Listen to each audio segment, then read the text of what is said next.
My world is defined by the tangible, the measurable. As a neurosurgeon, I deal in the currency of gray matter, in the delicate, electrical firing of synapses that determines whether a man can lift his right hand or remember his daughter's name. I do not deal in magic. I do not deal in the spiritual. If you show me a miracle, I will show you a misfiring neuron. If you show me a ghost, I will show you a shadow on the retina. That is how I survived the death of my wife, Sarah. I categorized it. I analyzed the trauma, sorted the grief into a psychological box, and shut the lid. I thought I had done the same for my son, Leo. On a Tuesday in late November, cracks in my carefully constructed reality began to show, though at the time, I didn't realize they were cracks. To me, it was just an ordinary evening in the Seattle rain, a relentless, gray drizzle that coated the world in a sheen of cold indifference.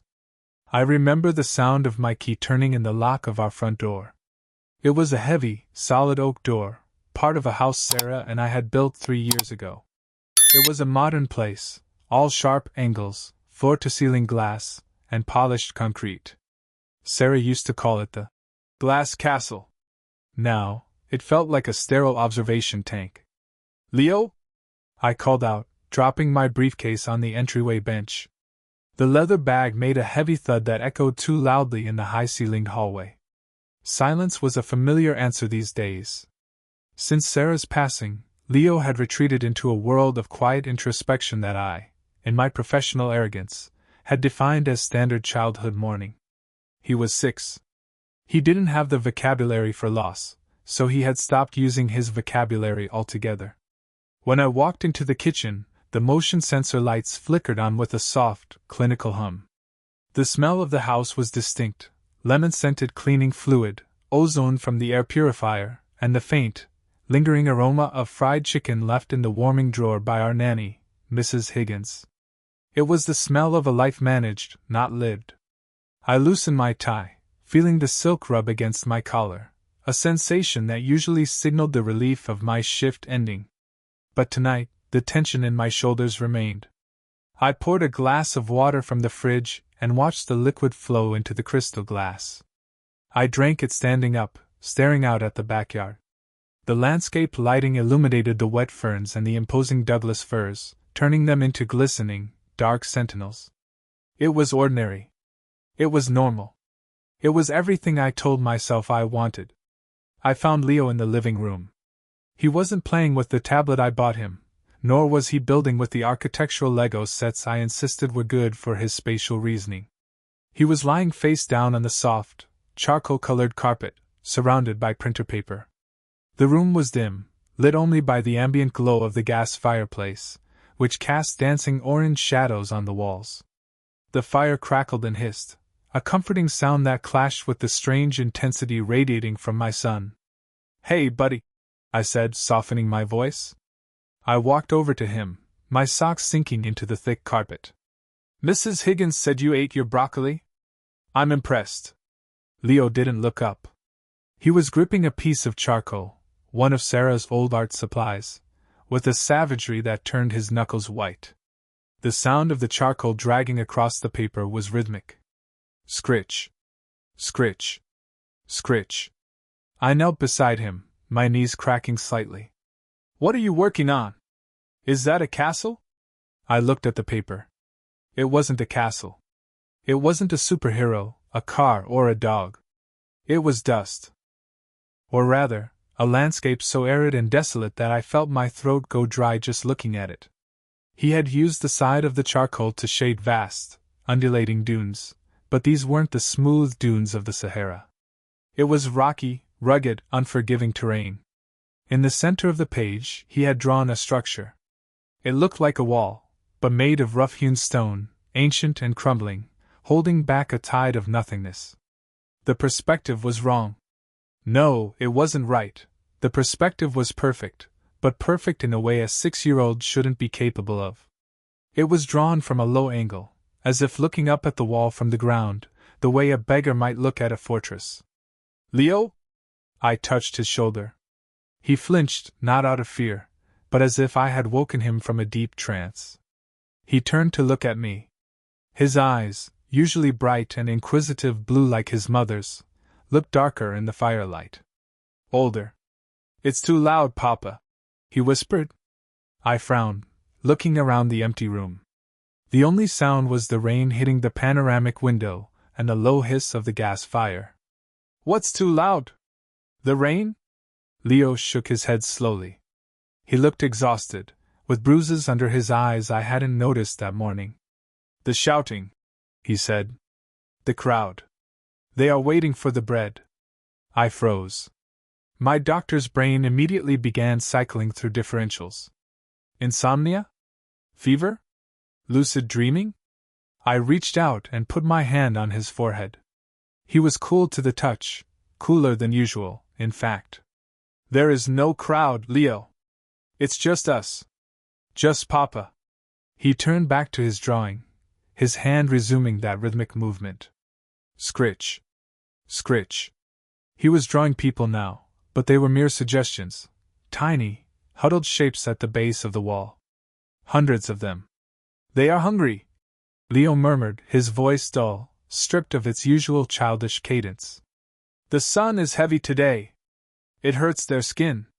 "Leo, stop." I took the charcoal from his hand.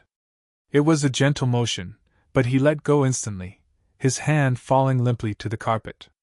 "Bedtime," I said, my voice sounding more authoritative than I intended. I was trying to mask the anxiety suddenly rising in my chest. "You're overtired. We stayed up too late watching that movie yesterday." Leo didn't protest. He stood up, his movements lethargic. As he walked past me toward the stairs, he paused and looked at the modern, abstract painting hanging above our fireplace, a chaotic smear of red and black that Sarah had loved. "He's not there yet," Leo said to the painting. "Who?" I asked, unable to stop myself. Leo looked at me, and for a second, he seemed older. Much older. A weary resignation settled onto his small features. "The teacher," Leo whispered. "He is still on the water. But the storm is coming for him, too." He turned and walked up the floating staircase, his small footsteps silent on the wood. I stood alone in the living room. The fire hissed. The rain lashed violently against the glass castle I had built to keep the world out. I looked down at the drawing on the carpet. The rough stones, the huddled masses. And there, in the corner of the paper, written in a sharp, jagged script, not English, not any alphabet I had taught him, were 3 symbols. I told myself it was nonsense. I told myself he had seen it in a cartoon or a video game. I crumpled the paper and threw it in the recycling bin in the kitchen. But that night, after I tucked him in and checked his temperature 3 times, I went back downstairs. I fished the paper out of the bin and smoothed it out on the granite countertop. I stared at it until the lines blurred, trying to apply logic to the illogical, trying to diagnose a ghost. That was the beginning. That was the night normal life ended, though I wouldn't admit it for weeks. For 2 weeks, I fortified the wall. I attributed the circles under Leo's eyes to flu season and his silence to the approaching anniversary of Sarah's death.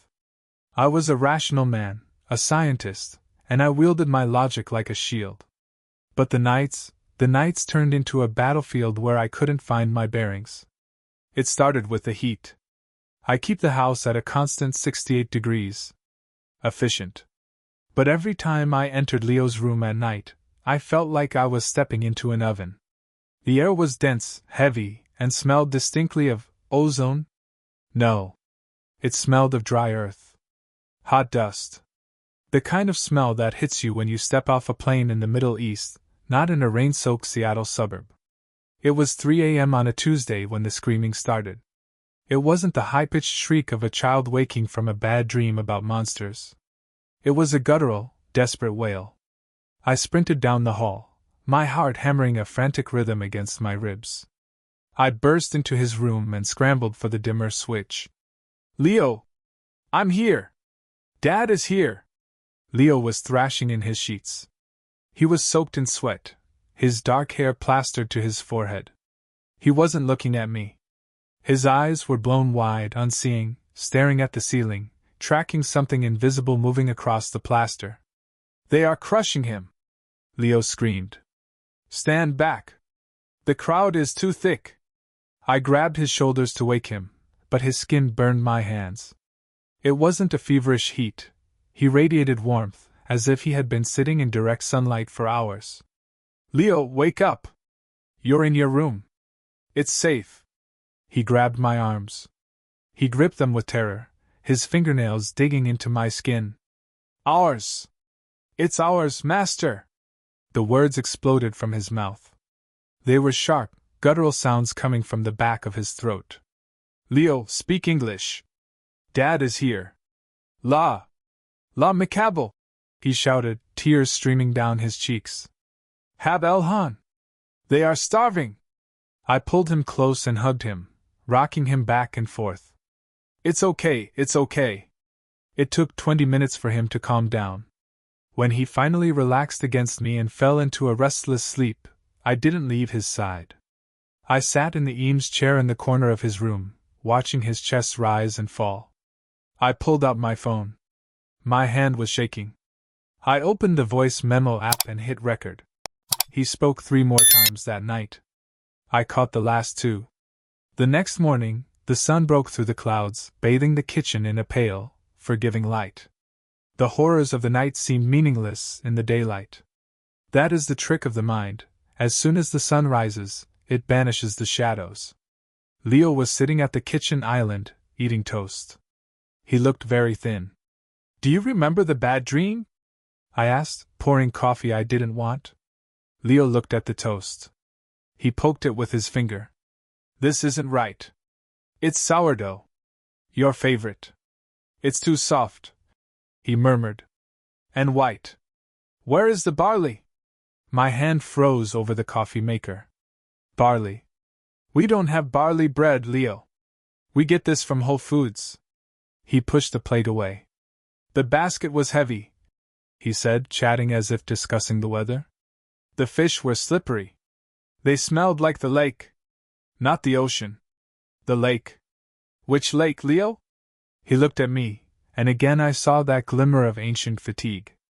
The Sea of Kinneret. The waves get angry very quickly there. I set the coffee pot down. Kinneret. I knew that name. It was the Hebrew name for the Sea of Galilee. Leo, where did you hear that name? Did Mrs. Higgins put on a documentary? No one told me, he said softly. I was there. I gave him my lunch. Mom was mad that I gave it away, but... A small, happy smile appeared on his lips, filled with such pure, unadulterated adoration that it broke my heart. But he smiled at me. He took the fish. And then a lot happened. He looked at his hands. Too much food. Baskets full. We couldn't eat it all. I felt a cold sweat on the back of my neck. The boy with 5 loaves and 2 fish. Leo, that's a story from the Bible. From Sunday school. Though we never went to Sunday school. We were atheists. Strictly so. It's not a story, he whispered. I can still taste the dust. I couldn't ignore it anymore. The scientist in me demanded data. If my son was hallucinating complex historical details, there had to be a neurological cause. A tumor pressing on the temporal lobe.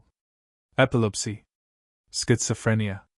I took him to the clinic that afternoon. I called in favors. I skipped waiting lists. We were in the MRI room by 4 p.m. Lie still, buddy. Just like a space astronaut, said the technician, a friend named Gary, to Leo. Leo looked small and fragile on the table in his hospital gown. He didn't look scared. He looked bored. I stood behind the glass in the control room, watching the monitors as the machine whirred and clanked. The magnetic field was piercing my son's skull, slicing his brain into contrasting gray and white slices. Anatomy looks clean, Gary said, clicking the mouse. Ventricles normal. No mass effect.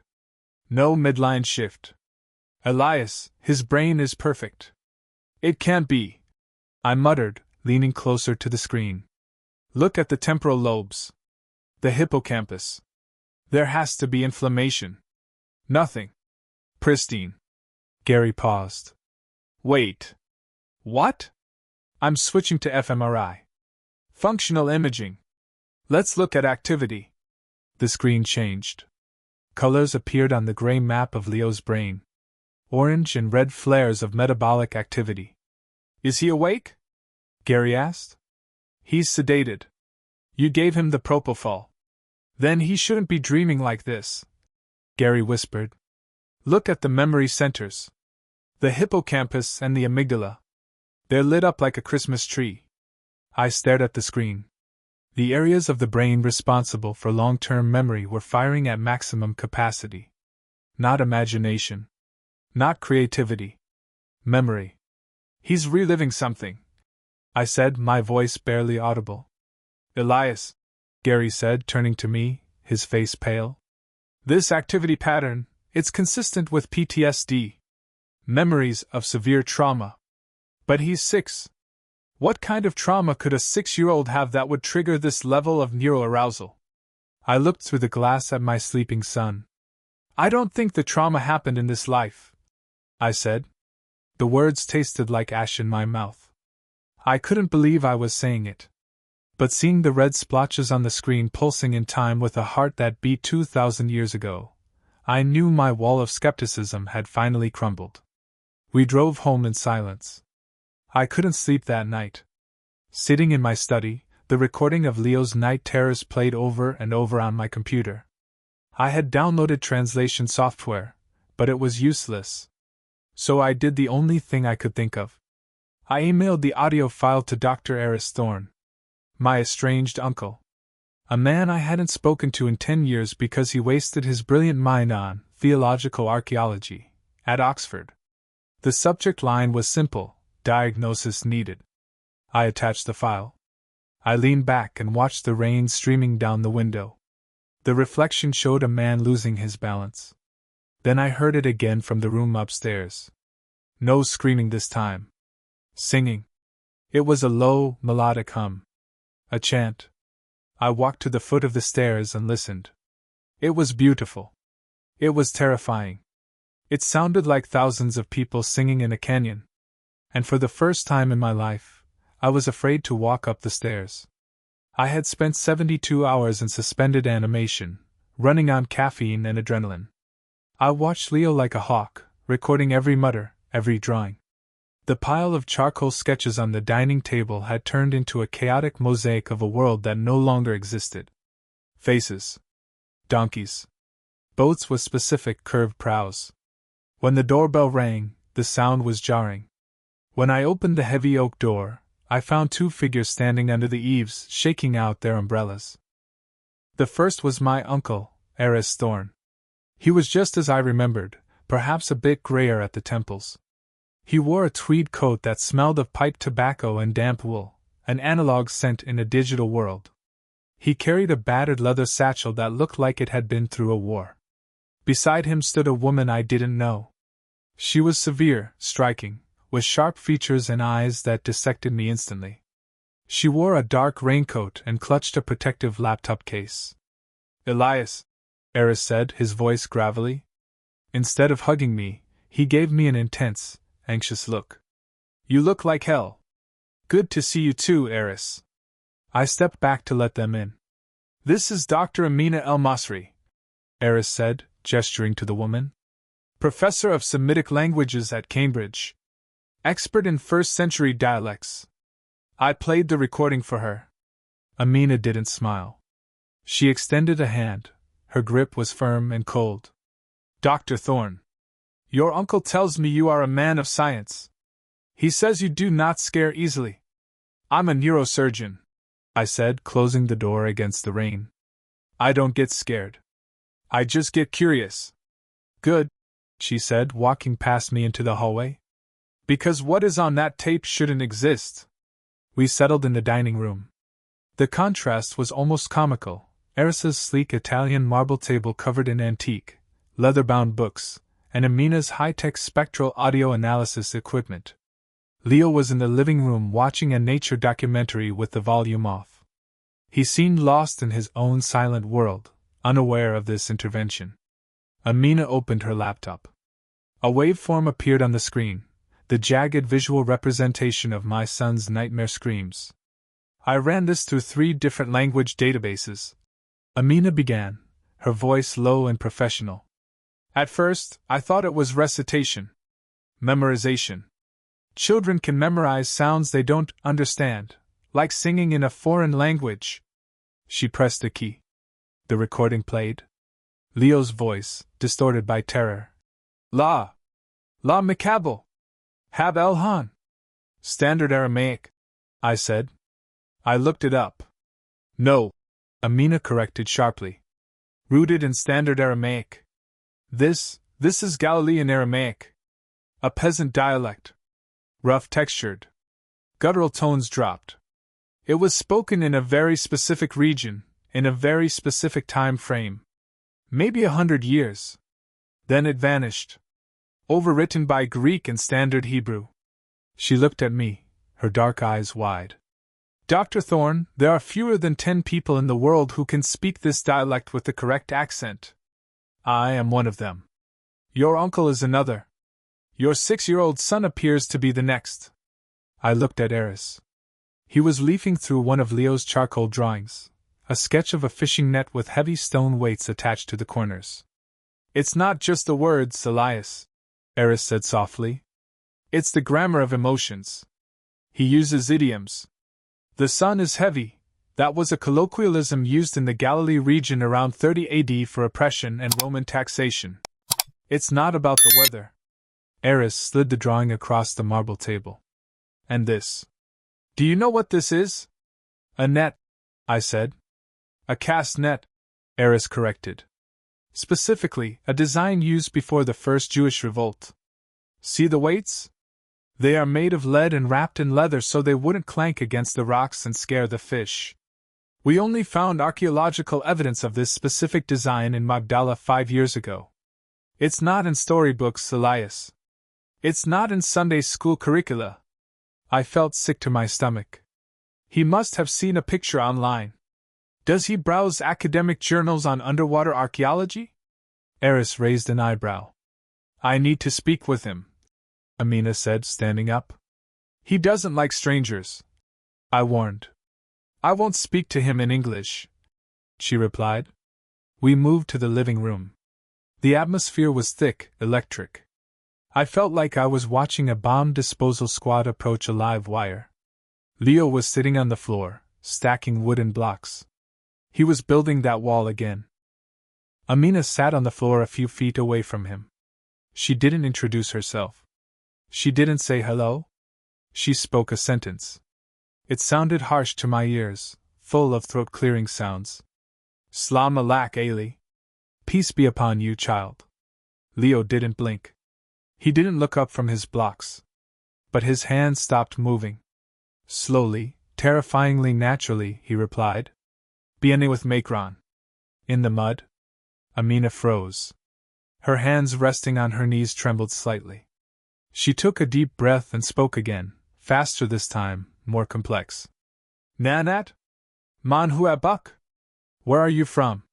Who is your father? Leo turned his head. He looked at Amina not with a child's curiosity, but with a strange, familiar intelligence. He looked at her clothes, her face, as if trying to recognize his tribe. Min bedai, Leo whispered. Abby. Yona. Amina sucked in a breath. It was a sharp intake of air that sounded loud in the silent room. She looked back at Eris, the blood drained from her face. What? I asked. What did he say? He said he is from Bethsaida, Amina whispered, her voice shaking. And his father is Jonah. Bethsaida, Eris murmured, stepping forward. The house of fishers. The village of the apostles. Philip, Andrew, Peter. Leo turned back to his blocks. He placed one final block on top. Then he looked at Amina again and unleashed a long, rapid sentence. His voice was urgent, pleading.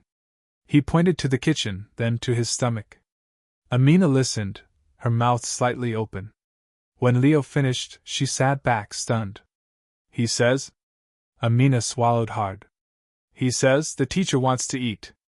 The barley loaves are in my tunic, but the big man, the loud man, keeps pushing me away. Tell Peter I am here. Tell him the boy who brings lunch is here. There was absolute silence in the room. The rain had stopped. The fire had died down. Peter, I whispered. Simon Peter? The loud man with the big voice, Eris said, a strange smile playing on his lips. Fits the historical profile exactly. Impulsive. Loud. Physically imposing. I went to Leo. I grabbed his shoulders, perhaps too tightly. Leo, look at me. Who is the teacher? What does he look like? Leo looked at me. His eyes were watering. He looks tired, Papa. So tired. Everyone wants to touch him. Everyone wants magic. But he just wants to feed them. Describe him, I insisted. Does he have a halo? White robes. Leo frowned, confused. What is a halo? No. He wears a talith, prayer shawl. The hem is dirty. There is dust in his beard. And he has a mark. A mark? Eris leaned in. Here. Leo touched his own eyebrow and traced a jagged line through the hair. A scar. From when he was a boy in the workshop. A chip of wood. Eris and Amina looked at each other. That, Amina stammered. That is not in the Bible. It's not in any text. Exactly, Eris said, his voice trembling with excitement. It's a banal detail. A human detail. A detail history forgot.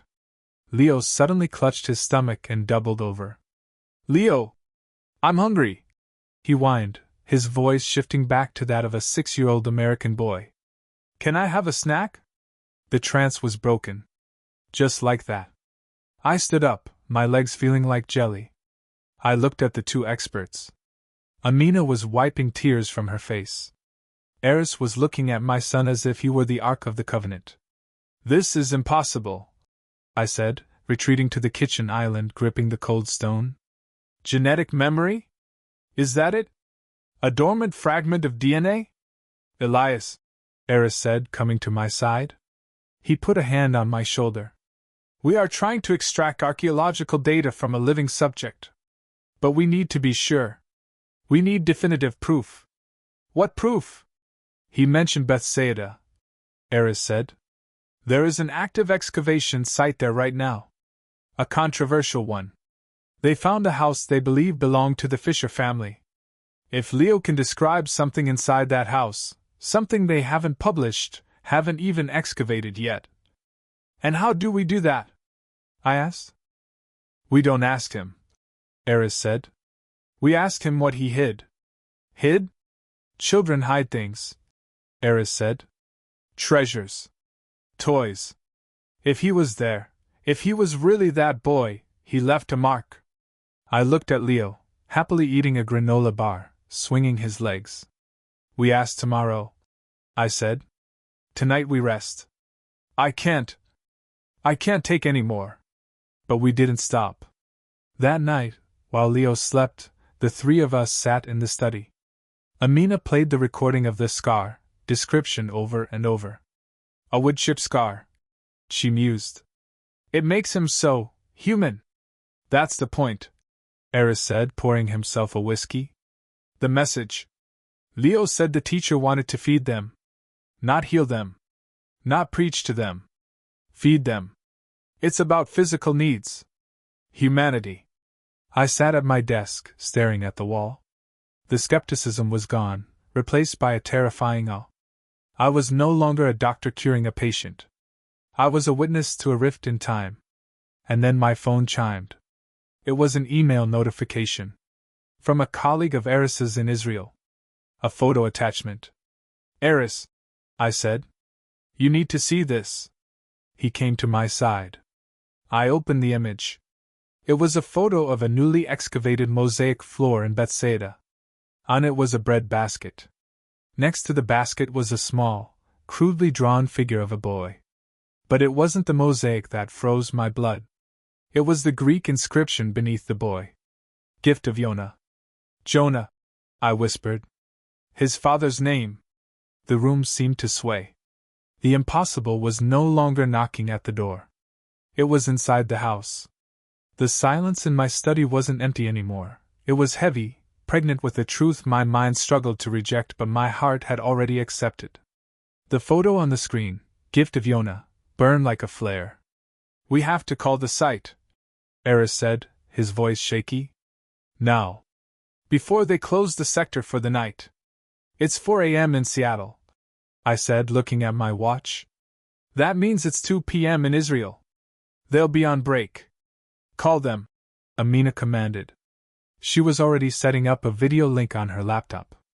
"I know the excavation director, Dr. Levi. He is stubborn, but he will listen to me."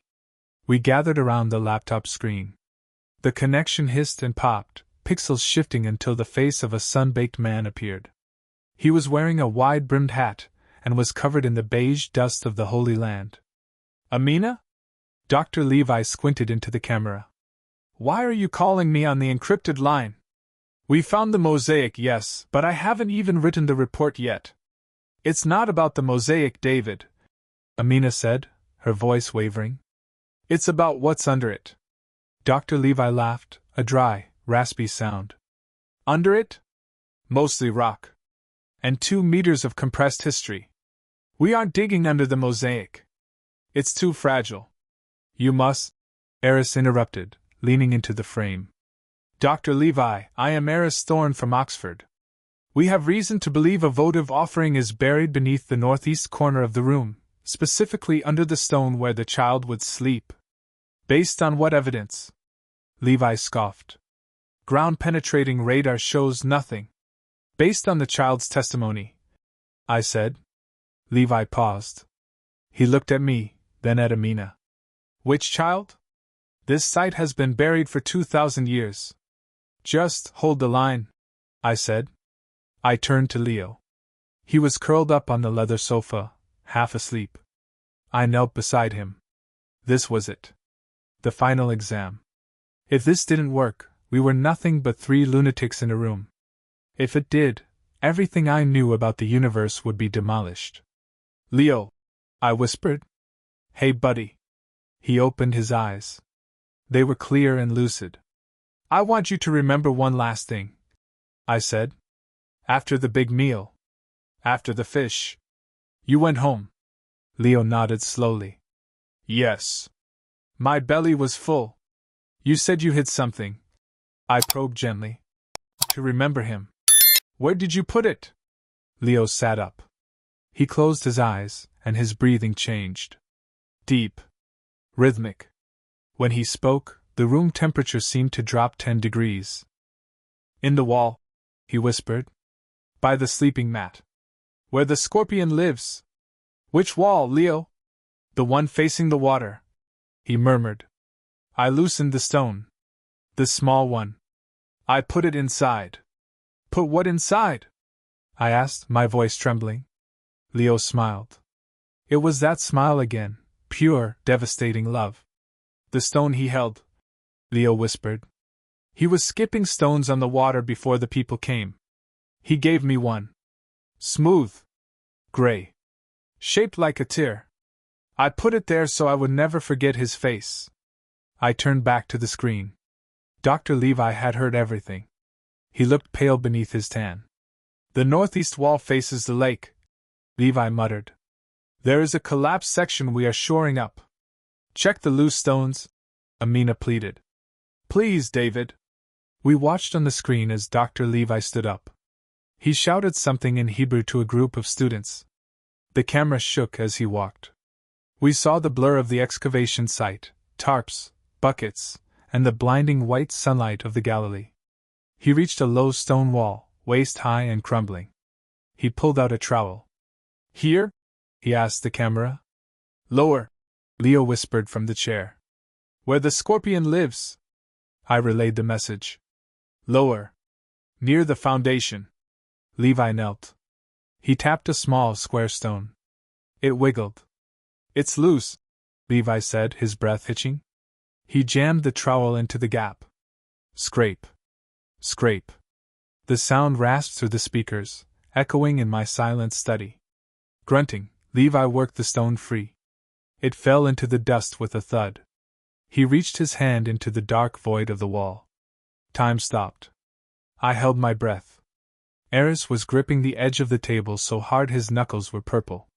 Levi withdrew his hand. He was holding something. He blew the dust off.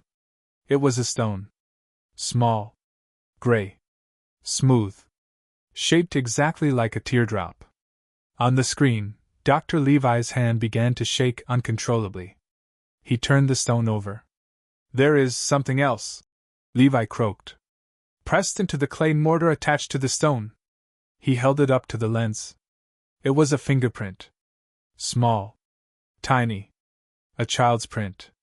And right next to it, faint but distinct, the impression of a larger thumb. As if a man had pressed the stone into the boy's hand, sealing a pact. Behind me, Leo let out a long, shuddering sigh. "He is saying goodbye now," Leo whispered. His voice was fading, drifting away like smoke. "He says the bread wasn't magic." I turned to my son. "What was the magic, Leo?"